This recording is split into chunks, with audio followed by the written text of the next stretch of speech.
Chers amis, bonjour et bienvenue pour ce nouveau partage de l'Évangile sur le thème aujourd'hui, l'espérance glorieuse d'un chrétien.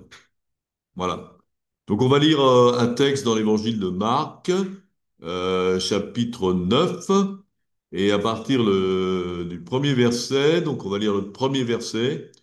Jésus leur dit encore, donc il dit à ses disciples, ses apôtres, je vous le dis en vérité, quelques-uns de ceux qui sont ici ne mourront point, qu'ils n'aient vu le royaume de Dieu venir avec puissance.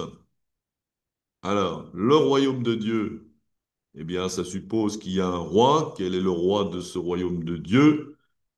Jésus, évidemment, le roi des rois, le Seigneur des seigneurs. Et quels sont ceux qui peuvent voir le royaume de Dieu?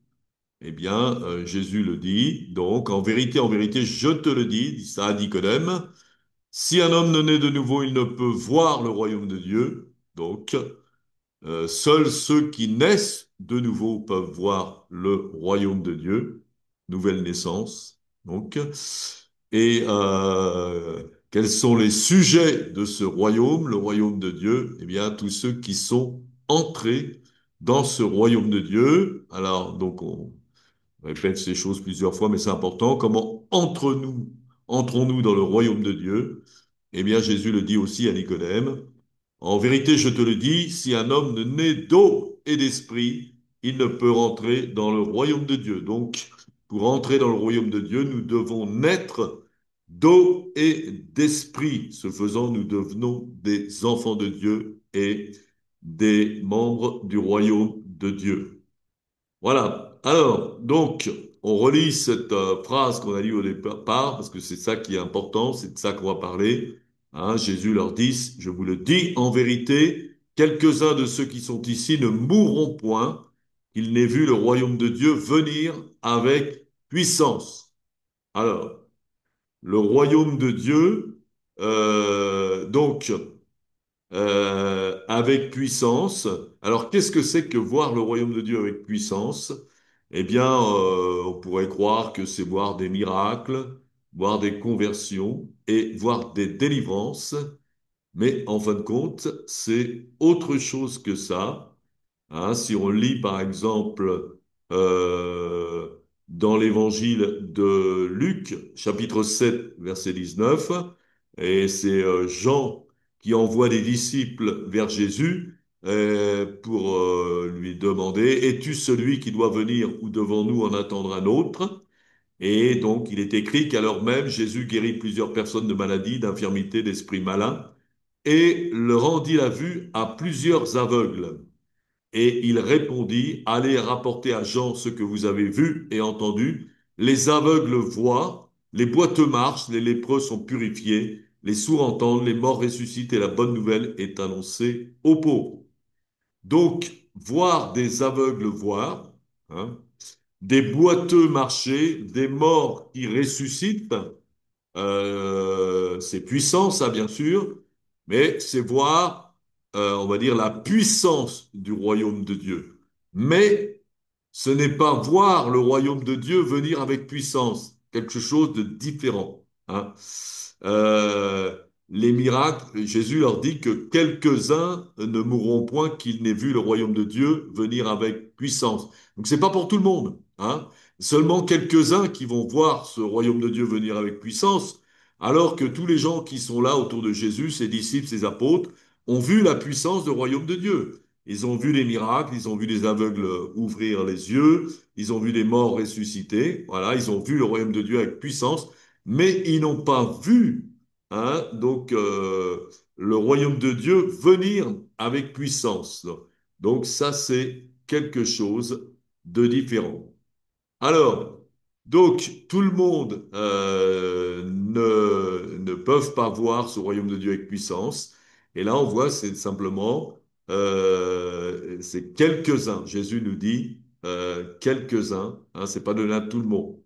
Voilà. Donc, Jésus parle ici d'autre chose que la puissance des miracles.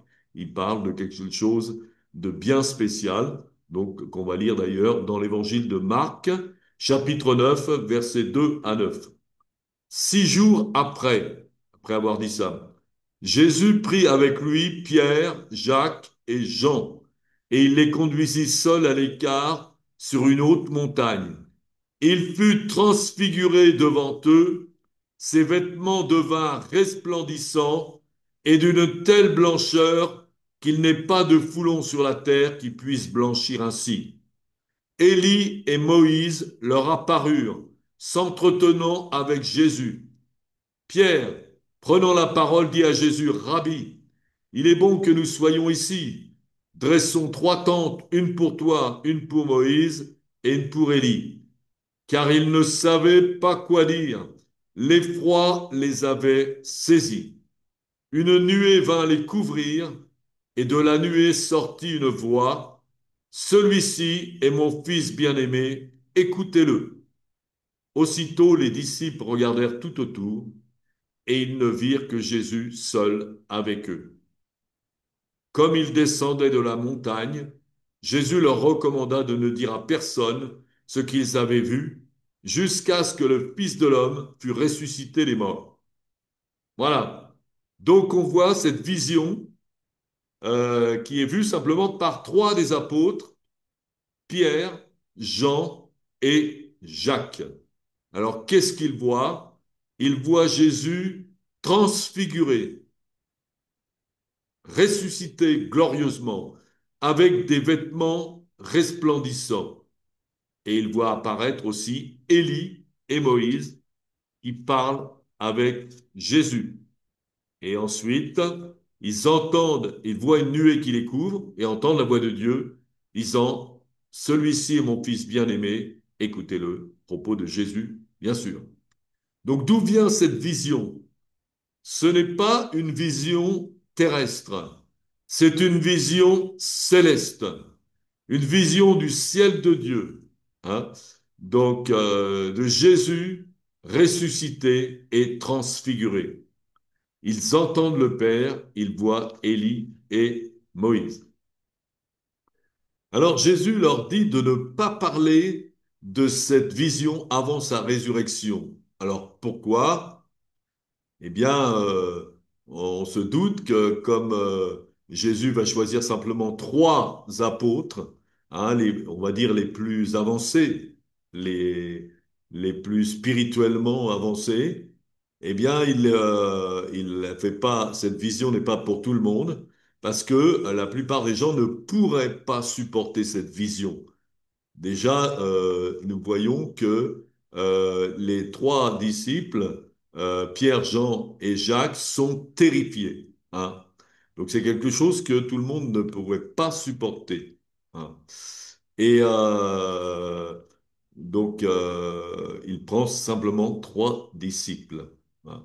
Terrifiés, comme c'est écrit, lorsqu'ils entendirent cette voix, les disciples tombèrent sur leurs faces et furent saisis d'une grande frayeur. Alors, Jésus savait très bien que beaucoup de gens ne pourraient pas supporter cette vision, hein. Lui qui dit d'ailleurs à Nicodème, avant cela, si vous ne croyez pas quand je vous ai parlé des choses terrestres, comment croirez-vous quand je vous parlerai des choses célestes? Donc ici, cette vision, ce sont des choses célestes. Ce ne sont pas des choses terrestres. Un miracle, c'est une chose terrestre. Quelqu'un est guéri, quelqu'un ouvre les yeux, c'est sur la terre. Un paralytique se lève, c'est sur la terre. Un mort ressuscite, c'est sur la terre.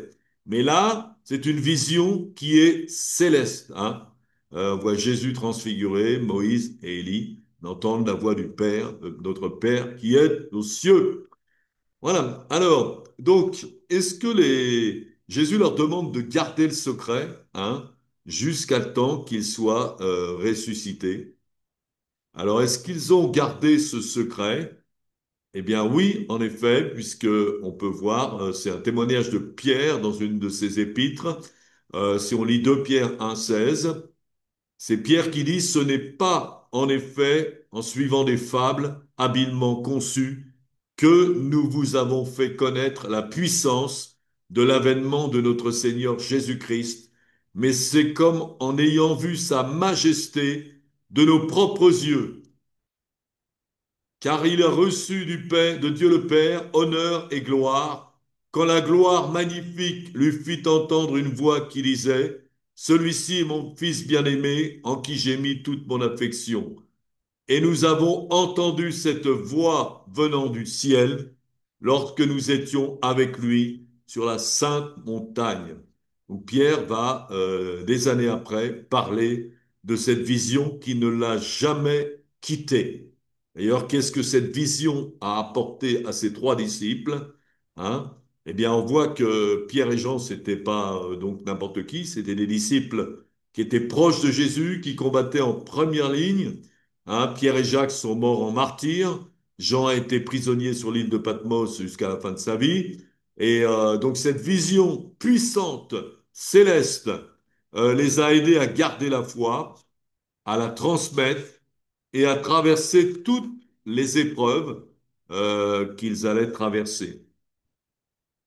Et aider les autres, bien sûr, à le faire. Alors, si on continue à lire le chapitre 9 de Marc, Marc 9, 10 à 13. Ils retinrent cette parole, donc cette parole où Jésus parle de ressusciter les morts, se demandant entre eux, qu'est-ce que c'est que ressusciter des morts? Hein. Alors, donc c'est un peu étonnant qu'ils posent cette question parce que ils avaient vu des résurrections des morts avec Jésus, ils avaient accompagné Jésus, ils avaient vu la résurrection de Lazare, ils avaient vu d'autres résurrections, mais là, quelque part, ils comprennent pas. Alors, ensuite, ils lui font cette question, verset 11. Pourquoi les scribes disent-ils qu'il faut qu'Élie vienne premièrement? Et Jésus leur répondit, Élie viendra premièrement et rétablira toutes choses. Et pourquoi est-il écrit du Fils de l'homme qu'il doit souffrir beaucoup et être méprisé? Moi, je vous dis qu'Élie est venu et ils l'ont traité comme ils ont voulu, selon qu'il est écrit de lui. Donc, ces trois disciples les plus spirituels, pourtant, ne comprenaient pas ce que Jésus voulait dire dans ressusciter les morts. En fin de compte, parce qu'ils ne comprenaient pas que Jésus allait mourir. Pour lui, il était éternel, il était le Fils de Dieu, il était... Voilà. Mais ils ne comprenaient pas que Jésus devait mourir et souffrir. Hein. Il leur demande d'ailleurs, et pourquoi est-il écrit du Fils de l'homme qu'il doit souffrir beaucoup et être méprisé? Hein. Et et Élie aussi, hein, comme il dit, Élie est venu, ils l'ont traité comme ils l'ont voulu, selon qu'il est écrit de lui. Voilà. Donc dans cette vision, il voit Jésus ressuscité ainsi qu'Élie, hein, et donc on voit que toute cette gloire par laquelle est passé Jésus et on va dire Jean-Baptiste aussi, eh bien cette gloire, elle a un prix. Il y a un prix à payer. Le prix pour Jésus, c'était sa mort sur la croix. Hein, et le prix pour les disciples, on va voir que c'est le martyr, voilà, etc. Le prix pour Jean-Baptiste, Jean-Baptiste est mort en martyr aussi. Donc, l'espérance du chrétien, c'est quoi? Donc, c'est bien plus que la vie sur la terre, c'est bien plus que la paix, la joie, c'est bien plus, mais c'est la puissance de la résurrection et la puissance de la gloire. Paul nous dira, en Colossiens 1, 27, à qui Dieu a voulu faire connaître quelle est la glorieuse richesse de ce mystère parmi les païens, savoir Christ en vous, l'espérance de la gloire. Voilà. Donc Christ en nous, un chrétien, c'est quelqu'un qui a Christ en lui, comme dit Paul, ce n'est plus moi qui vis, c'est Christ qui vit en moi. Et Christ en nous, c'est l'espérance de sa gloire céleste, la gloire telle que Jésus l'a eue. Et donc cette gloire que Dieu nous promet, c'est la gloire que le Père a donnée à Jésus, la résurrection, la vie éternelle et la communion avec le Père. Jésus donc a dit à son Père, je leur ai donné la gloire que tu m'as donnée. Donc c'est ça que dans la foi en Jésus, on a une espérance qui est glorieuse. Cette espérance, c'est la gloire de Jésus, la vie éternelle et une communion éternelle avec le Père et avec Jésus. Comme Il nous dit dans Jean 17, 24, Père, je veux là où je suis, ceux que tu m'as donnés soient aussi avec moi, afin qu'ils voient ma gloire, la gloire que tu m'as donnée, parce que tu m'as aimé avant la fondation du monde. Et ces disciples de Jésus, notamment les trois premiers, eh bien, ont vu cette gloire transfigurée, ressuscitée sur la montagne. Voilà. Et donc, on peut lire ça aussi dans l'Épître aux Romains, chapitre 1, verset 1. Paul, serviteur de Jésus-Christ, appelé à être apôtre, mis à part pour annoncer l'évangile de Dieu, qui avait été promis auparavant de la part de Dieu par ses prophètes et dans les saintes écritures, en ce qui concerne son Fils, né de la postérité de David selon la chair, et déclaré Fils de Dieu avec puissance selon l'Esprit de sainteté, par sa résurrection d'entre les morts. Les disciples avaient suivi Jésus, ils l'avaient vu en tant qu'homme, hein, et donc à un moment donné, par cette vision, ils le voient en tant que Dieu ressuscité et déclaré Fils de Dieu avec puissance, comme nous le dit Paul. Donc, comme il est écrit un peu plus loin, 1 Jean 3, chapitre 1, Voyez quel amour Dieu nous a témoigné pour que nous soyons appelés enfants de Dieu. Et nous le sommes. Pas rien d'être enfant de Dieu. Si le monde ne nous connaît pas, c'est qu'il ne l'a pas connu. Bien-aimés, nous sommes maintenant enfin enfants de Dieu, et ce que nous serons n'a pas encore été manifesté. Mais nous savons que lorsque ce sera manifesté, nous serons semblables à lui, parce que nous le verrons tel qu'il est. Quiconque a cette espérance en lui se purifie comme lui-même est pur. Voilà glorieuse espérance de la foi du chrétien, hein, quand il a fait une rencontre avec Jésus, quand il est né de nouveau, quand il rentre dans le royaume de Dieu, cette gloire qui nous attend, eh bien, c'est devenir semblable à Jésus par la résurrection et le voir tel qu'il est, ainsi que le Père d'ailleurs. Et cette espérance que Jésus a mis en nous, que Dieu a mis en nous, eh bien, cette espérance, elle nous aide à quoi? Eh bien, elle nous aide à progresser, hein. Un peu comme Moïse qui marchait donc dans le désert avec le peuple hébreu qu'il avait sorti d'Égypte, et il avait donc cette persévérance, Moïse, parce que c'était pas facile pour lui.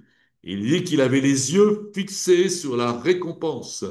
Donc c'est ça, les yeux fixés sur la récompense, c'est ça qui l'aidait à marcher, hein.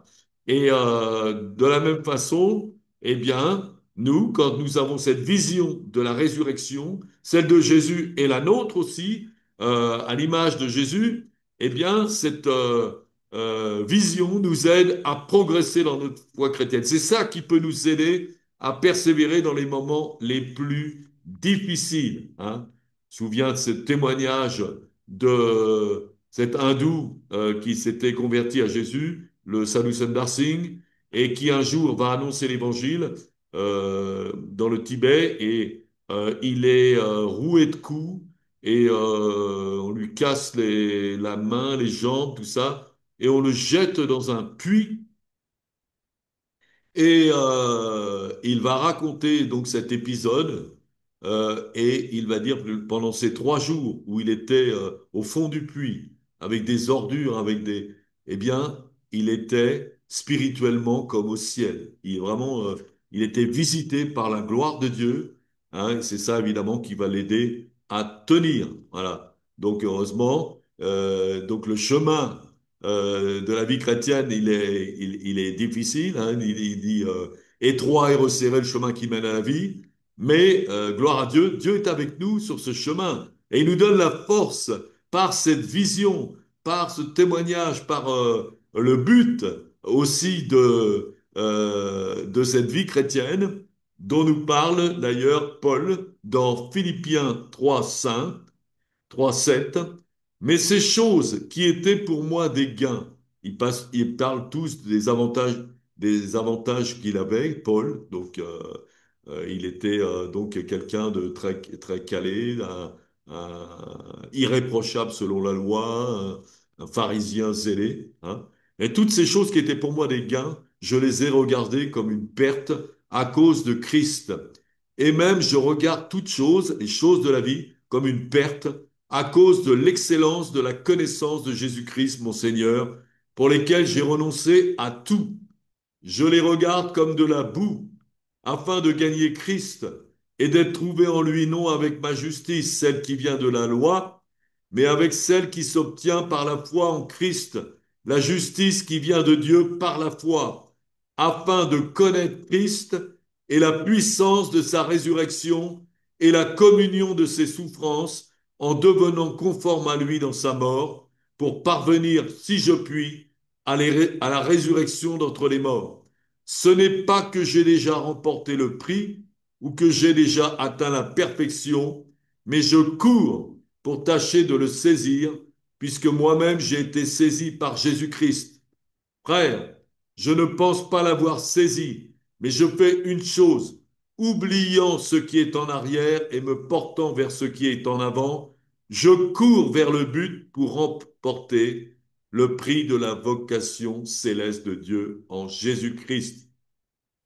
Paul avait cette vision glorieuse dont nous venons de parler. Et c'est pour ça qu'il courait. C'est ça qui lui a donné la force. C'est ça qui est la clé de son ministère glorieux où il a persévéré jusqu'au bout.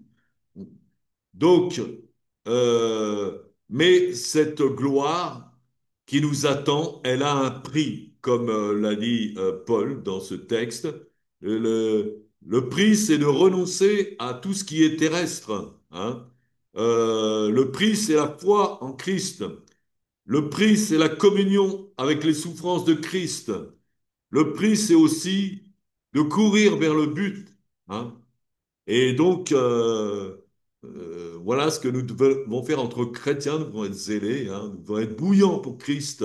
Jésus qui a dit que tu sois froid ou bouillant, si tu es tiède, je te vomirai de ma bouche, hein. L'Éternel vomit les tièdes. Donc nous devons aussi être. Qu'est-ce qui nous donne, qu'est-ce qui fait de nous des gens bouillants? Eh bien, les yeux fixés sur cette espérance. La foi dans cette résurrection glorieuse, non seulement celle de Christ, mais la nôtre aussi. Voilà. Voilà, parce que, et si nous n'obtenons pas cette résurrection d'entre les morts, eh bien, nous obtiendrons la seconde mort, qui est les temps de feu. Donc ça, c'est pas intéressant, hein. Mais pour ça que quand on a la vision maintenant de ce qui nous attend, eh bien, ça nous donne de la force pour continuer sur le chemin. Alors, donc, notre paradis, c'est quoi? Le paradis qui nous attend, ben, c'est une réaction éternelle à l'image de Christ, une relation éternelle avec Dieu, le Père, le Fils et le Saint-Esprit, une relation éternelle aussi avec les frères en Christ. Ah, c'est complètement glorieux, quoi. C'est un paradis céleste, avec les choses du ciel, avec les choses d'en haut, pas celles d'en bas, hein. Contrairement à tous les paradis charnels et terrestres de la plupart des religions, hein.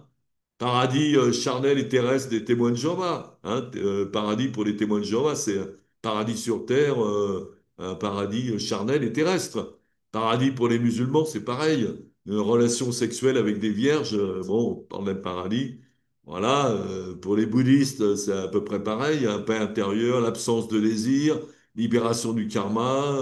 Nous n'existons plus en tant que personne. Donc il n'y a pas de résurrection éternelle glorieuse dans le bouddhisme et l'extinction de notre personnalité individuelle. Par contre, eh bien, en tant que chrétien, notre individualité, notre personnalité est glorifiée. Voilà, hein. Nous sommes vraiment comme Christ, nous sommes en communion avec Christ, avec notre personnalité. Dieu nous a créés tous différents, et c'est ça la merveille. Donc, voilà, donc ça c'est pour les chrétiens. Pour nous les chrétiens, ben, le paradis c'est la vie éternelle, hein. Communion éternelle avec Dieu, le Père, le Dieu d'Abraham, d'Isaac et de Jacob, et avec son Fils Jésus-Christ, la présence du Saint-Esprit en nous. Voilà, que dit Jésus. La vie éternelle, c'est qu'ils te connaissent, toi, le seul vrai Dieu, et celui que tu as envoyé à Jésus-Christ. Paradis, ce qui nous attend, c'est une éternité avec Dieu, en communion avec Dieu. Et nous pouvons déjà avoir les arts de ce paradis sur terre, hein, par cette communion que nous pouvons avoir avec Dieu et avec Jésus, est aussi rempli du Saint-Esprit. Voilà, donc ça, c'est ça qui va nous donner vraiment envie et pouvoir aussi d'être fidèle à Jésus, de le suivre, de persévérer jusqu'à la fin. Hein. Moi, je me souviens avoir rencontré à Versailles, je faisais de l'évangélisation et je rencontre un musulman. Donc, je parle avec le musulman, on parle du Coran, on parle de la Bible.